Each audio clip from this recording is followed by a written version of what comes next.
비아디 국내 출시 행사에 다녀왔습니다. 이 행사 직전에 가격이 공개됐는데 일각에선 비슷한 모델인 니로 EV하고 가격 차이가 최대 2,200만원이나 난다는 이야기도 나옵니다. 이런 얘기가 어떻게 나왔나 봤더니 아토3의 하위 트림 그리고 니로 EV의 풀옵션 모델하고 비교했을 때 이 정도 차이가 나더라고요. 그런데 꼭 이렇게 비교하지 않아도 2천만원 이상 차이가 나는 건 사실입니다. 최저 기준으로 한다면 니로 EV가 1,665만원 비싸고요. 최고 가격을 기준으로 한다면 니로 EV가 2,125만원 비쌉니다. 아니 대체 어떻게 아토3가 깡통 모델인가? 이렇게 생각할 수도 있는데 그런 것도 아니더라고요. 뒤에서 살펴보겠지만 하위 트림도 거의 풀옵션이고요. 구매 보조금까지 생각한다면 적게는 2,600만원 내외, 못해도 2,800만원 이하로 가능할 것 같습니다. 물론 다 좋은 건 아닙니다. 포기해야 하는 것도 분명하게 존재하기 때문에 오늘은 아토3의 국내 출시 가격과 옵션 사양을 간단하게 살펴보겠습니다.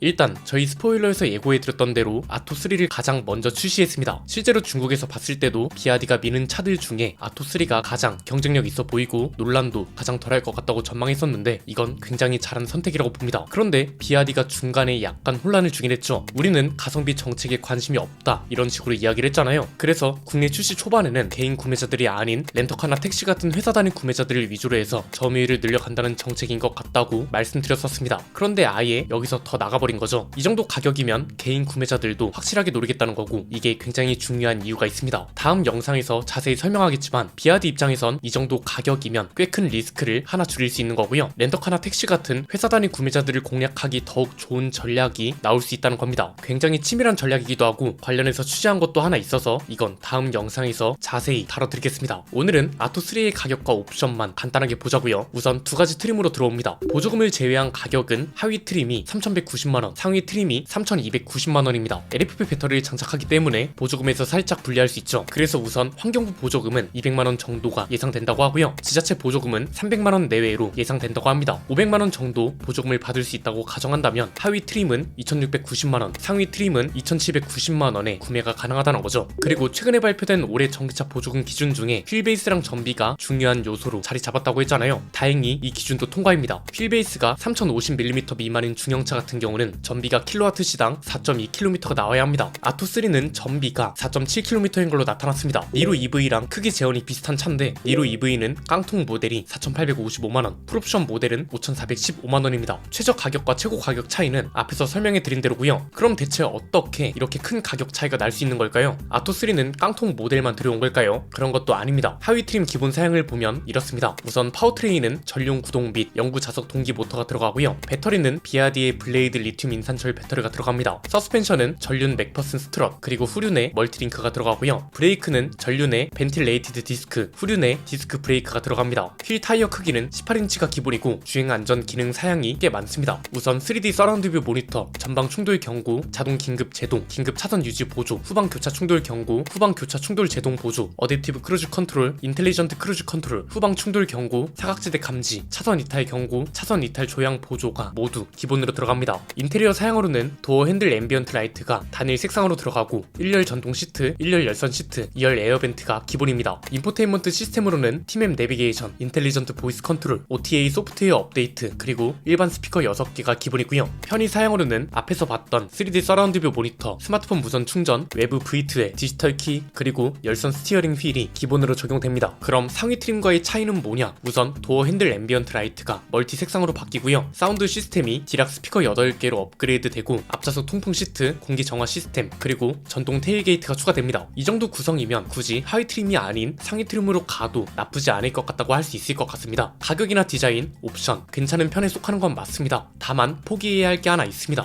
꽤 큽니다. 주행 가는 거리인데요. 앞에서 비교한 니로 EV와 다시 놓고 보면 니로 EV는 주행 가는 거리가 복합 401km, 도심 436km, 고속도로 358km입니다. 그런데 아토3는 복합 321km, 도심 349km, 그리고 고속도로는 287km입니다. 배터리 종류도 차이가 있고요. 배터리 용량도 니로 EV는 64.8kWh, 아토3는 60.5kWh로 더 작습니다. 20에서 80%까지 충전하는 데에 걸리는 시간은 약 30분 정도라고 합니다. 장거리 주행이 많은 사람이라면 주행 가는 거리는 꽤 큰 걸 포기해야 하는 스펙이라고 보고요. 일단 오늘은 가볍게 아토3의 가격이나 옵션이 어느 정도로 나온 건지 살펴본 것에 의미를 두겠습니다. 사실 더 중요한 건 다음 영상에서 설명해 드릴 내용이라고 봅니다. 스펙에서도 어느 정도 차이가 있지만 저렴한 저렴하게 들어온 진짜 이유는 따로 있다고 보거든요. 그리고 왜 여전히 저희가 렌터카 사업 쪽을 강조하는 건지도 다음 영상에서 말씀드리겠습니다. 아토3의 가격과 옵션, 여러분의 생각은 어떠신지 댓글로 자유롭게 토론 나눠주시면 감사드리겠습니다. 오늘 내용은 여기까지입니다. 내용이 유익하셨다면 구독과 좋아요 알림 설정 부탁드립니다. 지금까지 저는 안피디였습니다. 감사합니다.